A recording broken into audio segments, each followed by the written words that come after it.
Votre attention s'il vous plaît. Cet élément est en français. Contactez-nous pour savoir s'il est aussi disponible en la langue de votre préférence.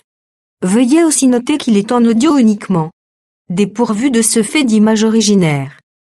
À présent, nous vous convions à suivre, depuis christequality.com et évangile-éternel.com, la rubrique Bible mot à mot, ou l'explication prophétique de toute la Bible, livre par livre, chapitre par chapitre, verset par verset, mot à mot. Elle est présentée aujourd'hui par le Dr Jean-Pierre Moubenga, ministre de l'Évangile éternel. Tous les enseignements du Dr Jean-Pierre Moubenga sont disponibles sur christequality.com/jpmoubenga.html. Bonne édification au nom de notre commun Seigneur et Dieu Jésus-Christ. Amen. Ici, dans le cadre des fils des prophètes, nous sommes là en train de parler de l'aspect prophétique de l'enseignement de Christ. Et nous avons commencé par les acteurs principaux de la scène prophétique. Nous avons défini également l'évangile comme étant une scène,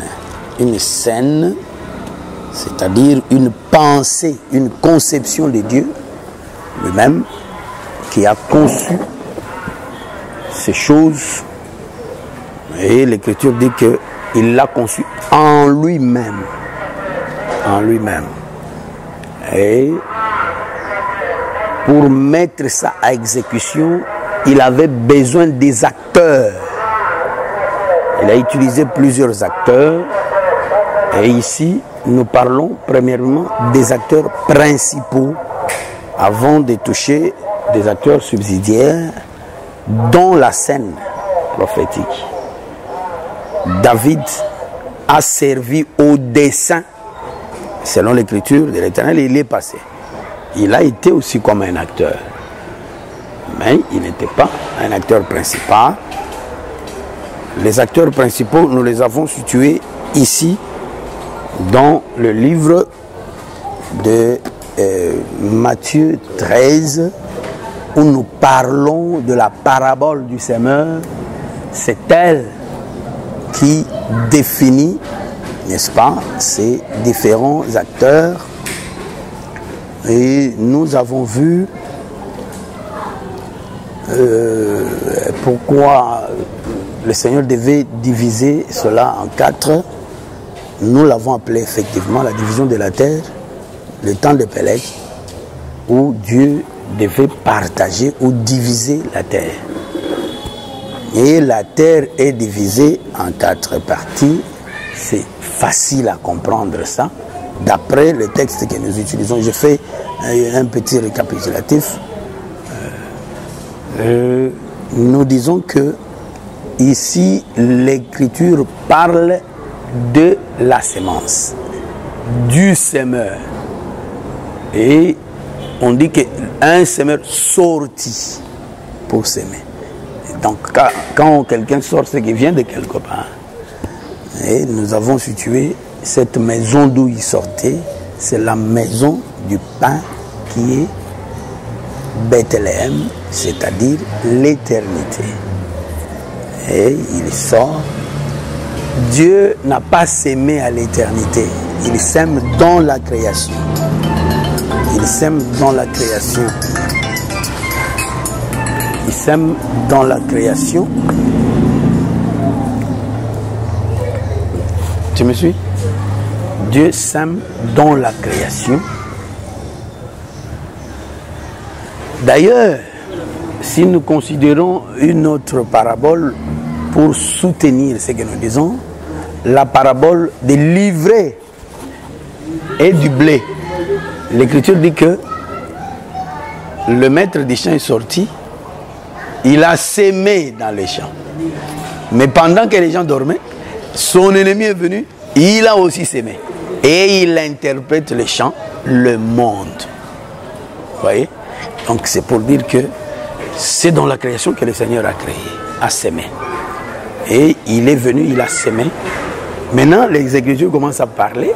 Ils disent, il a sémé. Une partie de la sémence est tombée le long du chemin. Les oiseaux sont venus et ils ont enlevé ça. Et nous avons déjà expliqué cette portion-là. S'il faut comparer Luc, Marc et consorts, et même la tentative d'interprétation de Jésus dans la prophétie, tout ce que Jésus a dit là n'est pas vraiment l'interprétation, mais c'est une tentative d'interprétation, une orientation à l'interprétation, parce que quand on parle de l'interprétation, l'interprétation a un temps fixé par rapport à la prophétie. Donc, avant la mort et la résurrection de Christ, il n'y avait pas d'interprétation. Mais ces jours-là, lorsque Jésus a donné la parabole, les disciples l'ont suivi. Il a dit, j'interprète, j'explique, je vais vous expliquer la parabole. Il a commencé à expliquer. C'est pourquoi j'ai dit, c'est une tentative d'explication, un semblant d'explication. C'est maintenant que nous sommes en train d'interpréter ça. Donc avec Jésus. Parce que l'interprétation, c'est Jésus qui la donne. Alors c'est comme ça que nous disons que il a dit, cette portion des terres, c'est... Il n'a pas cité ce nom-là en son temps. Mais nous, en analysant, en suivant aussi son orientation, nous comprenons que cette portion des terres, ce sont, ça c'est la formule qu'il a utilisée, ce sont des fils du malin, c'est-à-dire les fils de la perdition. Pourquoi? Parce qu'il n'y a pas d'alliance possible avec cette portion des terres. Dès que la sémence vient, on fait tout pour l'enlever. La sémence ne coopère pas avec la portion de la terre. Or, cette coopération, cet accord, c'est ça, l'alliance. Et à part cette partie qui est les fils de la perdition, toutes les autres parties ont bien coopéré avec la sémence. Ils ont coopéré avec la sémence. Que ce soit la deuxième partie, l'Écriture l'appelle le terrain rocailleux. Cela veut dire il y a le seul meuble et à l'intérieur il y a des pierres. C'est le type des gens qui ont, dont l'Écriture a dit que vous avez un cœur de pierre. Et ces gens ont reçu la promesse que plus tard, j'échangerai votre cœur de pierre en cœur de chair. Donc ça, c'est le type d'Israël qui aujourd'hui est tombé dans l'endurcissement. Et pourquoi? Parce que la même Écriture montre que la sémence est entrée, mais lorsque le soleil fut levé, la sémence fut scandalisée. Elle a brûlé et séché. Et puis, l'Écriture avait montré que cette partie de terre a reçu la sémence et l'a fait croître avec empressement. Ça, c'est spécial aussi pour cette partie. Les ailes, là, c'est là où Paul parle de son peuple, c'est-à-dire Israël, qui est zélé pour les choses de Dieu. Il n'y a aucune nation qui ait ces ailes-là. Mais, bien qu'il a qualifié ça pour un zèle sans intelligence. Sans intelligence, c'est ce qui a fait que, au lieu qu'il puisse croître bien, mais ça a été brûlé par la présence du soleil, alors que, naturellement, toute plante a besoin du soleil pour croître. La troisième partie, nous l'avons déjà, c'est là où nous sommes, je crois. C'est un terrain épineux. Le terrain épineux, c'est que la sémence est entrée Elle a été reçue par la terre, mais les épines sont sorties et les épines étouffent la croissance. C'est une partie, nous avons déjà baptisé ça comme étant les vierges folles. Ce sont des vierges folles et qui ont subi, n'est-ce pas, l'étouffement de ces choses-là. Jésus l'a interprété, il a dit, ces épines, ce sont les soucis des siècles présents et l'attachement à des richesses, n'est-ce pas, des richesses terrestres. Alors, ce sont des choses qui font que la semence qui est tombée sur cette portion de terre ne puisse pas croître comme il le faut. Et ça devait manquer, n'est-ce pas, ça devait être bloqué, freiné. Ce qui fait que la conséquence, c'est que lorsque le semeur reviendra pour récupérer la semence, il trouvera que ce n'est pas bien mûr. C'est comme ça qu'il va laisser ça. Il va laisser ça pendant un temps pour récupérer cela plus tard. Là, nous faisons la différence entre les deux déclarations du Seigneur dans Matthieu chapitre 7 et dans Matthieu 25. Les gens à qui Jésus s'est adressé dans Matthieu 7, il a vu que ce sont des gens qui se disaient d'ailleurs que nous avons prophétisé en ton nom, nous avons fait des miracles en ton nom, nous avons prêché en ton nom, tout ça. Le Seigneur le dira, je ne vous ai jamais connu. Nous soulignons cette expression, je ne vous ai jamais connu. C'est une manière de parler. Mais dans Matthieu 25, il voit les vierges folles qui arrivent un peu en retard parce qu'ils n'étaient pas prêts. Elles n'étaient pas prêtes. Elle lui leur dit, je ne vous connais pas. C'est différent. Je ne vous ai jamais connu et je ne vous connais pas. Je ne vous ai jamais connu. C'est une insistance que même avant la fondation du monde, je ne vous connais, je ne vous ai jamais connu. Parce que les gens qui sont élus par le Seigneur, qui sont choisis par Dieu, les prédestinés de Dieu, le Seigneur les appelle, ce sont des gens qu'il a connus d'avance. Connus d'avance, ce sont des gens qu'il avait connus avant la fondation du monde. Alors, s'il te dit, je ne t'ai jamais connu, ça veut dire que même avant la fondation du monde, je ne te connais pas. Tu n'as pas été dans ce programme ici. Mais quand il dit, je ne te connais pas, il y a une nuance qui montre que pour le programme ici, tu n'étais pas prévu. Il faut attendre ton tour. Parce que 1 Corinthiens chapitre 15, verset 23, précise que tous sont tombés en Adam le premier et tous sont relevés en Jésus-Christ. Mais, il donne une précision, mais chacun en son rang. Là, on doit étaler la ligne prophétique pour voir quel est le rang de chacun. Le rang de chacun. Donc, le temps de chacun. Alors, nous étions toujours là, parlant de quoi, mais il me semble que j'avais donné quelques questions, quelques devoirs. J'ai comme impression que vous qui êtes là, vous n'étiez pas là à la fois, parce que qui était là? Parce que j'ai donné un devoir, moi-même je le perds dans la tête, je n'ai pas suivi ce qui a été dit, mais c'était autour des Vierges folles. Je suis certifié que c'était autour des Vierges folles, autour de cette partie-ci. Si les autres viennent même en retard, ils vont nous rappeler. On va d'abord revenir là-dessus. Peut-être que quelqu'un peut être là et qu'il se réserve. Parce que si tu te réserves, tu auras des problèmes normalement. Si tu connais, tu dis, même si tu ne t'es pas préparé, il faut le dire.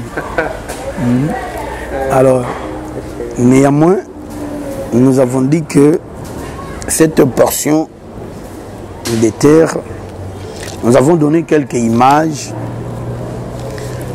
Nous avons pris la vie, l'histoire d'Esther,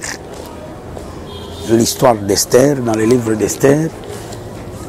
On a vu que il y avait deux types de vierges. La virginité, d'abord, c'est par rapport à la parole de Dieu. Nous avions dit aussi qu'il y a deux types de virginité. Il y a une virginité provisoire que Israël, dans l'image de Tamar, fille de David, avait, parce que ces écritures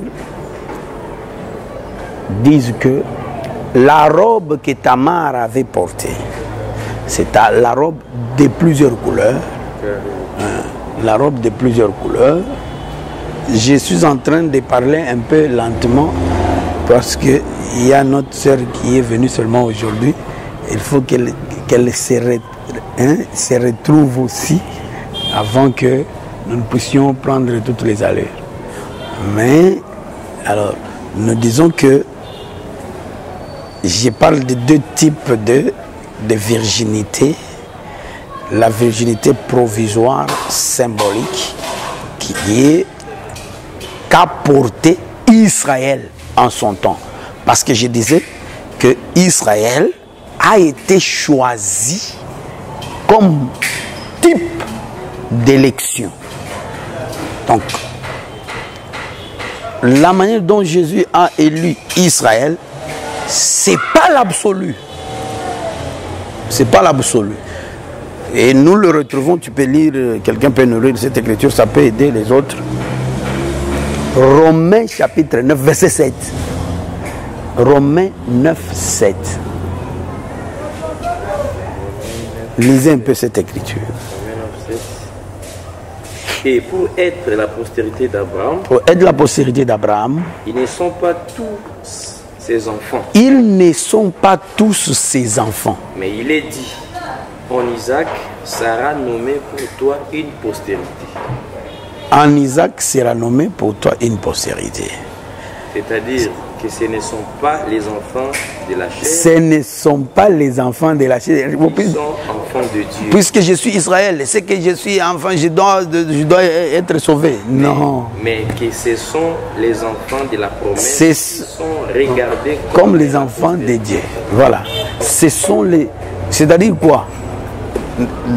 Dans toute simplicité, ça veut dire que pour être postérité d'Abraham, donc parmi la postérité d'Abraham, parce que nous savons que en Abraham il y a une postérité.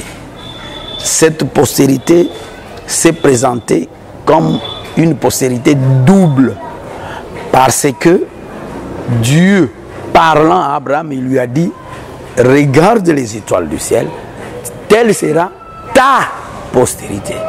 Il dit, regarde le sable qui est au bord de la mer, il dit, telle sera ta postérité. Donc c'est une seule postérité, mais qui est double, qui a un aspect terrestre, un aspect céleste. C'est pourquoi on dit maintenant, pour être postérité d'Abraham, mais ils ne sont pas tous ses enfants. Donc, enfant d'Abraham, c'est une portion des gens qui se trouvent dans la postérité, mais qui ne font pas, qui font partie vraiment d'Abraham, qui portent le nom d'Abraham. Il y a d'autres qui sont en postérité, mais qui ne portent pas le nom d'Abraham. Et ça veut dire quoi? Ça veut dire simplement que lorsque Dieu a choisi Israël, parce que Abraham c'est quoi? Abraham, Isaac et Jacob qui est Israël. Lorsque Dieu a fait le choix d'Israël là, ce n'était que pour une valeur pédagogique, c'est-à-dire pour enseigner ce que c'est qu'un enfant de Dieu. C'est pourquoi tout l'évangile ici, le vrai évangile, c'est Israël. vous n'avez pas une autre référence, vous ne ferez pas référence de votre village pour venir nous enseigner. Nous allons refuser. La référence, c'est seulement Israël. L'histoire d'Israël depuis ses origines jusqu'à la fin. C'est ça ce que fait l'enseignement. Parce que Dieu l'a choisi pour qu'il soit comme matériel didactique dans l'enseignement. Et nous disons, malgré qu'ils sont là élus, d'après le livre de Deutéronome, chapitre 6 et 7, si je ne me suis pas trompé, le Seigneur l'a fait pour l'enseignement. Mais lorsqu'on entre en Israël, on trouvera que malgré qu'ils sont Israël physique, il y a aussi le fils de la perdition. Tel que Judas Iscariote, Dieu lui-même l'appelait fils de la perdition. La seule personne d'ailleurs que la Bible a identifié clairement, fils de la perdition, c'est Judas Iscariote. C'est là où nous disons que nos frères qui pensent que Judas, parce qu'il fait partie d'Israël, qui sera sauvé, c'est une grosse erreur. C'est une grosse erreur. Israël est plutôt Judas. Israël était comme un type, un exemple. Il y a d'ailleurs dans d'autres circonstances où Israël représente toute la terre. Toute la terre. Lorsque nous considérons, par exemple, la marche ou l'évolution de David. David a été oint combien de fois, principalement? David a été oint combien de fois? 3 fois. Quand il fut oint pour la première fois, c'est Samuel qui est allé le oindre là-bas à Bethléem. Il est allé le oindre comme roi d'Israël en remplacement de Saül. Mais est-ce que après cette onction, David a régné? Il n'a pas régné. Et il est venu, c'est là où nous parlons de, il est venu et puis il a abattu, n'est-ce pas, Goliath, simplement. Nous parlons de la première venue de Christ. Parce que c'est David, il était le type de Christ. Jésus est venu pour la première fois comme Messie souffrant. Il avait l'onction royale sur lui, mais il n'a pas régné. Il est venu, il a fait seulement écrouler Goliath. Il a écrasé la tête du serpent sur la croix et c'est fini. C'est pourquoi les gens ont même pensé que c'était un aventurier. Parce qu'ils ne l'ont pas. On croyait même qu'il allait nous sauver. Il allait nous sauver. Il allait chasser les Romains, les taper, les brûler avec le feu de sa bouche. Mais il n'y a rien qui s'est fait. Il est venu, il s'est en allé tout bonnement. Donc, vous savez qu'à la résurrection de Jésus, ce n'est pas tout le monde ici qui pouvait voir Jésus. Tous les incrédules devaient rester toujours incrédules. C'est seulement une petite portion qui représentait d'ailleurs l'Église qui a vu Jésus ressusciter. C'était ses disciples qui l'ont vu ressusciter. Et quelques frères. Alors, mais la masse comme ça n'avait jamais vu Jésus ressusciter comme ça. Et ils ont appris seulement qu'il est ressuscité. Et les autres disent non, il n'est pas ressuscité, on l'a caché, on a volé son corps, on est allé le cacher pour le tromper. Et ils sont restés dans cette confusion. Donc, c'est pour dire que, à la vérité, il est parti, même quand il montait, ce n'est pas tout le monde qui le voyait monter. Donc, il est parti dans l'anonymat. Et les gens sont restés pour dire, disant que c'est un aventurier, les uns c'est un aventurier, les autres on a volé son corps. Et ces disciples sont des aventuriers, ils les trompent. Ils les trompent, ils se cherchent des disciples derrière eux. Et c'est comme ça, parce qu'il était venu comme Messie souffrant, il ne pouvait pas régner à ces moments-là. David avance au loin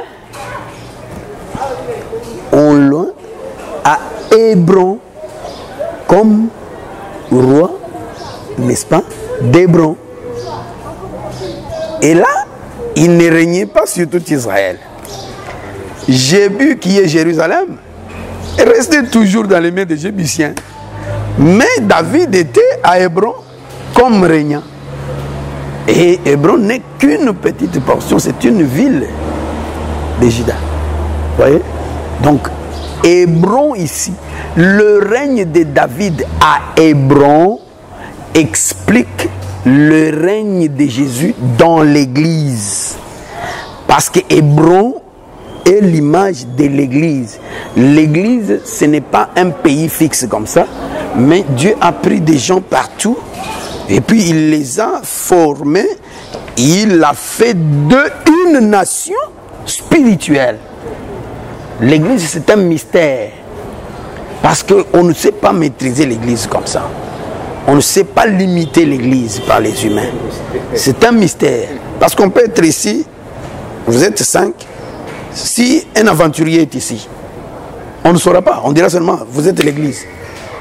Mais Dieu, quand il sait, s'il sait qu'il y a des aventuriers ici, même un, il sait que non, l'Église ici est formée de 4 personnes. Vous voyez? Mais nous disons, nous sommes nombreux, nous sommes ceci. C'est un mystère. Ça demeure un mystère. C'est seulement toi, dans ta relation avec le Seigneur, par rapport à l'Église. C'est pourquoi il y a la notion de l'Église locale et la notion de l'Église corps de Christ. Oui. Donc c'est ça. David est en train de régner aujourd'hui à Hébron. Ce qui nous donne encore beaucoup plus d'assurance, c'est l'essence d'Hébron, qui est une partie, une lotin de terre que Moïse, accompli par notre frère Josué, a accordé à Caleb. Et nous voyons que, étymologiquement, ce nom Caleb parle de champ, alors que les champs ne pouvaient pas hériter une portion de terre en Israël. Mais on a vu une femme qui a suivi Jésus. C'était une femme étrangère cananéenne. Jésus l'a identifié que tu es chêne. En disant, la femme a dit, aide-moi. Et Jésus a dit, on ne peut pas donner les choses saintes aux chiens. Les saints là, c'était Israël, et les chiens, c'était nous les nations. Elle dit, on ne peut pas prendre les choses des enfants et les donner aux chiens. Et puis la femme, ayant la révélation, la transe, elle était attirée vers la parole. Et la transe est liée à l'élection avant la fondation du monde.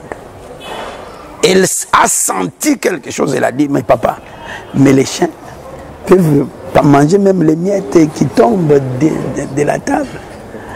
Et il a compris, c'est un grand mystère, le mystère de la mort et de la résurrection. Quand il le révèle comme ça, même Jésus est étonné. Il dit, non, ça, ça ce n'est pas une petite fille, c'est une fille ancienne, avant la fondation du monde. Et d'où il a dit, il a accepté. Donc, les chiens devaient avoir une portion à travers Caleb. Et c'est la portion appelée Hébron. Donc, en Hébron, c'est le règne de David maintenant à l'Église. Et l'Église est formée d'une partie d'Israël et d'une partie des nations. C'est comme ça que nous comprenons. Ça, c'est la deuxième onction. La troisième onction tombe sur le frère prophétiquement lorsque Jébi tombe. Lorsque Jérusalem tombe. Là maintenant, on voit David qui règne sur tout Israël en accomplissement de la première onction. Parce qu'il était en remplacement de Saül pour qu'il règne sur tout Israël. Ce qu'il a manqué à sa première venue, parce qu'à sa première venue, il n'était pas venu pour les nations, il était venu pour Israël.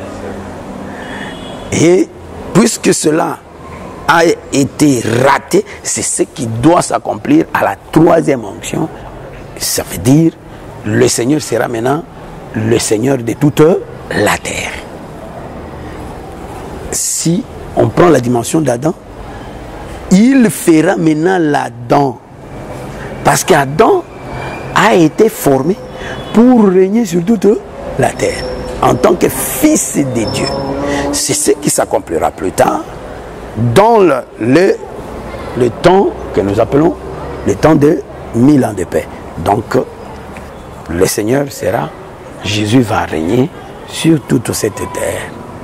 Vous voyez que Israël, en ce temps-là, représente toute la terre. Ok? Est-ce que tu as compris, non? Tu n'as pas compris? Tu n'as pas compris comment? Pose ta question. Qu'est-ce que tu n'as pas compris? Lorsqu'on a première option de quoi, de David, pour régner à Israël. Mais lorsque vous avez convenu quoi, la troisième fois qu'il a régné tout le monde. Là vous avez donné quoi, c'est d'Adam. Mais le quoi, deuxième Adam, il ne va plus régner, ou bien c'est ça le premier Adam qui va co-régner. Il va co-régner pour régner. Parce que la vérité. Non, il faut d'abord que tu comprennes. Là où je suis en train de parler, je suis dans le livre de Samuel. Les 3 onctions se trouvent dans le livre de Samuel. Avant Adam, je l'ai pris à la fin. Peut-être si c'est Adam qui t'a compliqué, comprends d'abord Samuel et puis tu vas comprendre Adam. Adam, ce n'est qu'un témoignage. Dans le livre de Samuel, dans le livre de Samuel,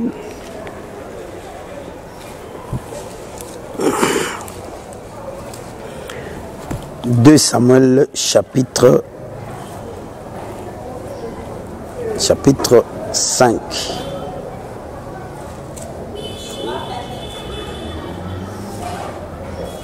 De Samuel chapitre 5. Vous lisez le verset 1er jusqu'au verset 3. Toutes les tribus d'Israël vinrent auprès de David à Hébron et dirent, voici toutes les tribus de quoi? toutes les tribus d'Israël. Je parle plus pour toi. Toutes les tribus d'Israël, c'est-à-dire tout Israël. C'est différent avec lorsque tu considères le chapitre 2, chapitre 2, verset 1er. Après cela, David consulta l'Éternel en disant, monterai-je dans une... Va directement au verset 4. Verset 4. Les hommes de Juda vinrent et là, ils Est-ce que tu voyirent entends? David. Ce sont les hommes de Juda. Ce sont les hommes de Juda, ce n'est pas tout Israël. Juda n'est qu'une seule tribu.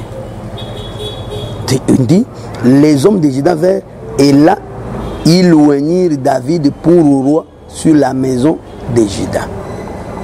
Et il régnait à Hébron.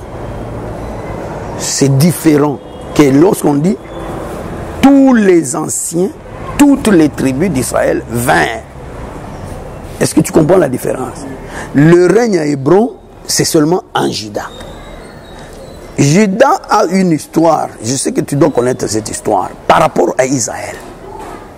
Le royaume d'Israël, du temps de David, du temps de Saül, du temps de Salomon, c'était un seul royaume. Mais après Saül, au jour de Roboam, Israël s'est divisé en deux. Une partie a conservé le nom d'Israël. Et une autre partie du royaume a pris le nom de Juda. On l'appelait royaume de Juda. L'autre, on l'appelait royaume d'Israël, qui a gardé les termes là. Roboam, c'est Jésus, qui est venu diviser Israël en deux. Une partie qui est tombée dans l'endurcissement, c'est toujours Israël. Et c'est lui, c'est la plus grande partie. Parce que c'était 10 tribus qui sont parties. Avec Jéroboam. Et Roboam, qui est Jésus, est resté seulement avec 2 tribus. C'est celui-ci qui prend le sens de royaume de Juda.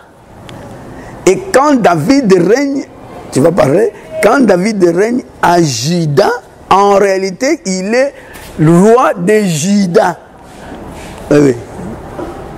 Non, là, soit né à roi, lui, c'est Jésus. Là, c'est Jéroboam. lui, Jésus. Tété. Jéroboam, c'est la loi. Il garde ses. D'ailleurs, ce n'est même pas. C'est même la loi des vieilles.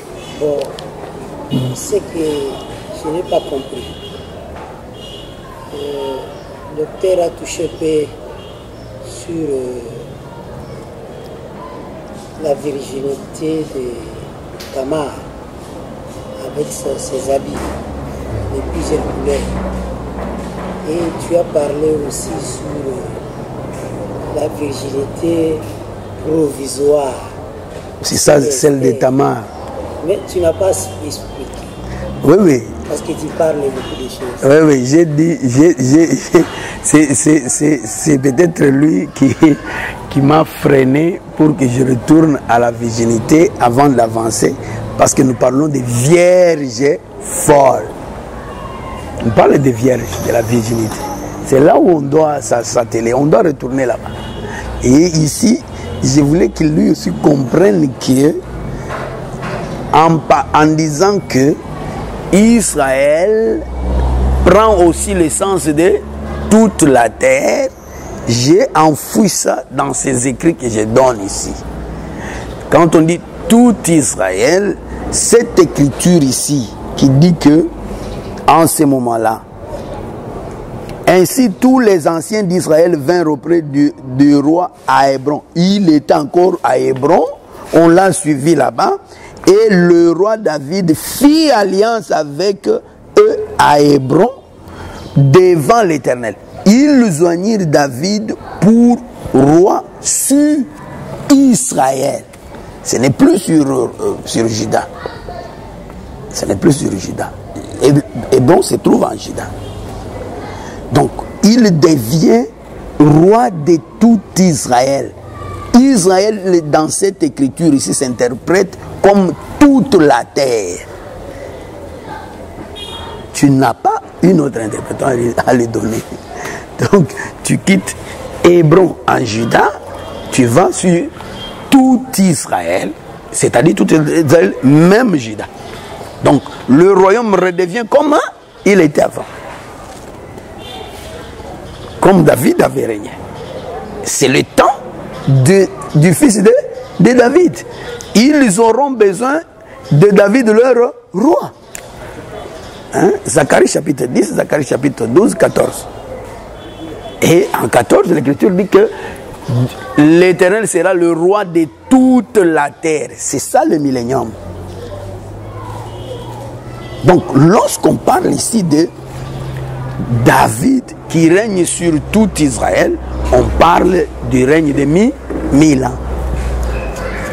Mais avant que le Christ ne règne, ne soit roi de toute la terre, la démarche c'est quoi? Et il est venu comme Messie souffrant, et puis il est devenu roi à l'église, et puis il retourne en Israël pour régner sur toute la terre. Est-ce que tu as compris? Ok. Maintenant, quand je prends millénium, l'ombre de millénium, c'est où? Jardin d'Éden. Est-ce que tu comprends? J'ai dit, ce que Adam le premier devait faire là, qu'il avait raté, c'est ce que Jésus fera. Il ne le fera pas comme Adam le premier, il le fera comme Adam le dernier. Parce qu'il sera esprit. Mais l'autre était âme vivante et il est tombé. Jésus ne tombera pas. Est-ce que tu as vu? Parce que Dieu a dit, il l'a mis là pour régner sur toute la terre. Mais il n'a pas pu le faire à cause du péché. Et ce qu'il devait faire là, parce que Adam le premier, dans une des généalogies, il est appelé fils de Dieu. Mwana Nzambe. Mwana Nzambe, ce n'est pas au pluriel, c'est au singulier. C'est vraiment Jésus. Donc Adam est le type de Jésus. Tu as compris par rapport à Adam. Ok, on peut maintenant revenir. Toi, tu dois être là, tu devais être là. C'est toi qui nous appelles ici à l'heure, tu ne viens pas à l'heure. Le devoir qu'on avait donné, c'était lequel? L'assoupissement et l'endormissement. Très bien. Voilà. Donc il a bien retenu. Donc on était dans Matthieu 25. C'est qu'on était déjà dans Matthieu 25. Alors, mais j'ai rappelé ici que par rapport à ce que le frère vient de demander,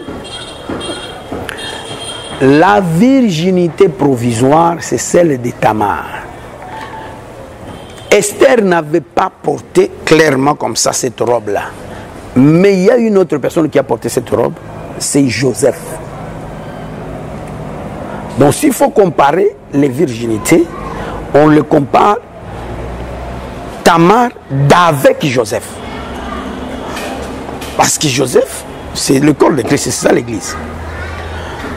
Joseph avait cette robe-là bigarrée, mais lorsque on l'a déchiré, on a déchiré Joseph,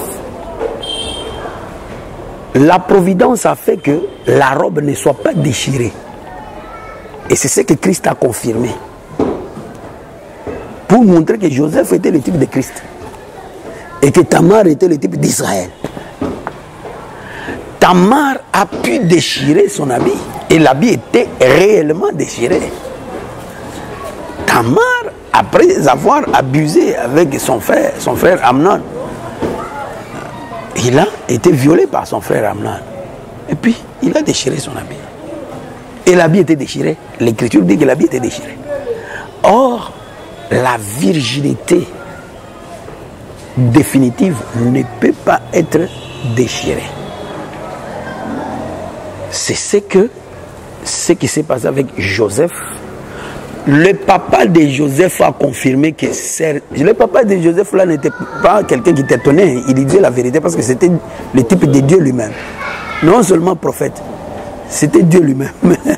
Il dit certainement mon fils a été dévoré par une bête féroce. Ah, cependant on lui a amené l'habit. Hein. L'habit était intact mais avec du sang. L'habit n'était pas déchiré. Mais lui confirme que l'enfant est déchiré. Ce qui veut dire que ça dépasse l'entendement à la vérité. C'est exactement comme ce que Jésus dit.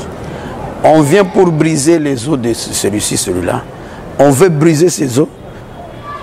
On se souvient qu'il a été dit qu'aucun de ses noces ne peut être brisé. Pour accomplir certainement cette écriture-là, parce que Jésus avait deux types d'habits. Il avait des vêtements et il avait aussi une tunique. Même si on n'a pas dit clairement que c'était de plusieurs couleurs. Nous disons que c'était de plusieurs couleurs. Pourquoi? Parce que Jésus était fille de roi et qui était vierge. Vierge veut dire qu'il n'avait pas péché. Jésus était fille de roi parce que c'était lui le fils de Dieu. Et Jésus était venu comme ça, comme une femme. Il est venu comme une femme, il est venu dans la faiblesse. Dans sa première venue. Allez, s'il vous plaît, au numéro suivant, pour retrouver la suite de ce message.